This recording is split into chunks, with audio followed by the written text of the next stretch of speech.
Olá pessoal, seguindo em nosso curso de Legislação Aplicada à Tecnologia da Informação, vamos à segunda aula do nosso segundo módulo, Ética e Computação.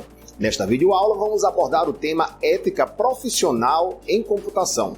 A ideia é oferecer subsídios para uma análise crítica sobre a necessidade ou não de um código de ética ou mesmo um outro conjunto de normas morais para os profissionais de computação. Vamos começar conceituando o termo profissional. Em um conceito abrangente, profissional é um indivíduo que ganha seu sustento exercendo um certo tipo de trabalho ou ocupação. Se considerarmos este conceito, podemos considerar profissionais qualquer trabalhador que se encaixe nessa definição. Por exemplo, pedreiros, carpinteiros, carteiros. Mas é certo chamar o indivíduo de profissional simplesmente por estar exercendo um trabalho? Seguindo um entendimento mais atual, vamos a um conceito mais restrito de profissional. Temos hoje o termo profissional, na verdade, reservado para grupos ocupacionais que são vistos pela sociedade como mais, digamos, nobres. Considera-se profissionais os grupos que exercem trabalhos que exigem um tempo mais longo de aprendizagem, seguindo um processo educacional formal, por exemplo, médicos, engenheiros, advogados. Portanto, hoje é necessário que alguém que se diz profissional demonstre que se preparou, se formou para o seu trabalho. Dedicou um tempo longo de aprendizagem em um processo formal de educação para esta formação. É fácil perceber a valorização de um profissional formado pela diferença entre o que esse trabalhador ganha quando comparado a trabalhadores de outras profissões com menor investimento em formação. Vamos então tentar elencar os requisitos fundamentais de um profissional, ou seja, as características que distinguem um profissional e que, em função disso, terminam por justificar salários maiores destas categorias. Podemos dizer que seriam 5 requisitos: conhecimento, autonomia, organização profissional, função social e comprometimento. Vamos detalhar cada um destes requisitos para ficar claro.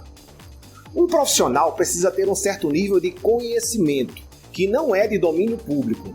Parte do conhecimento de um profissional vem de seu estudo, aprendizado e prática para ser um profissional diferenciado. Quando falamos que um dos requisitos para um profissional é ter autonomia, queremos dizer que um profissional consegue fazer bem o seu trabalho sem que seja necessário estar recebendo ordens. A segurança no que faz dá naturalmente ao profissional grande autonomia em seu trabalho. O terceiro requisito é o reconhecimento desse profissional como pertencente a uma classe regulamentada pelo governo, uma entidade de classe, uma organização profissional, como um conselho ou uma associação com autonomia reconhecida pelo governo que tenha pelo menos um código de ética e conduta profissional. Uma organização profissional deve ter uma função social, ou seja, o trabalho exercido por um profissional deve atender a demandas da sociedade, de modo que perceba-se que uma sociedade não estaria plenamente atendida se não houvesse um número mínimo desses profissionais para atender uma ou mais demandas específicas. E por fim, um profissional precisa ter comprometimento com a profissão. Uma profissão não pode ser vista como um serviço de quebra-galho, mas o ofício principal de um profissional. A maioria dos ditos profissionais tem dedicação exclusiva ao seu ofício, ou pelo menos dedicação prioritária em alguns casos. Bom, agora que estamos cientes desses 5 requisitos para que uma pessoa que exerce uma ocupação seja considerada de fato um profissional, podemos agora tentar responder uma pergunta básica antes de seguir adiante em nosso curso. Os profissionais de computação atendem a esses requisitos fundamentais? A resposta é: atendem parcialmente. Na verdade, atendem a maioria desses requisitos. Vejamos. Dos 5 requisitos fundamentais, podemos dizer que um profissional de computação atende pelo menos a 3 deles. O primeiro, conhecimento que não é de domínio público. Para exercer plenamente a maioria dos trabalhos hoje na área de computação, tem que ter formação específica. Segundo, atendimento a uma função social. Veja que hoje, praticamente toda a sociedade depende, direta ou indiretamente, de serviços que demandam profissionais de computação.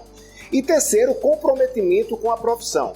Determinadas funções da área de computação exigem sim profissionais dedicados exclusivamente a elas, ou pelo menos que dedicam a maior parte do seu tempo no trabalho. Porém, 2 dos 5 requisitos que apresentamos não são atendidos, pelo menos por uma parte dos profissionais de computação. A autonomia no trabalho, já que embora consultores, donos de empresas e profissionais de computação que exercem postos de liderança em organizações ou ainda os pesquisadores têm, esses sim, têm autonomia. Agora, outras funções, como por exemplo programadores, considerados profissionais de apoio, não têm, em sua maioria, autonomia em suas funções, portanto, atende parcialmente. E hoje o que é mais notório é a falta de uma organização profissional reconhecida pelo governo.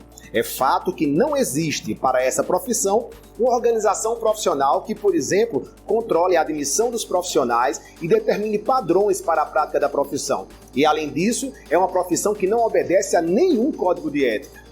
Então, para terminar esse assunto, nós podemos concluir que a profissão de computação não preenche todos os requisitos, mas parece estar muito próxima de satisfazer a todos. Entretanto, essas características não são consideradas fundamentais para o reconhecimento da profissão, sobretudo no Brasil. O que podemos ver no Brasil hoje, porém, é que profissões mais distantes dessas características são regulamentadas em nosso país, como, por exemplo, a profissão de empregada doméstica, corretores de imóveis, dentre outras. E assim finalizamos mais esta aula, a segunda videoaula do tópico Ética e Computação do nosso curso Legislação Aplicada à Tecnologia da Informação. Vimos nesse vídeo aspectos relacionados à ética profissional em computação. Até a próxima!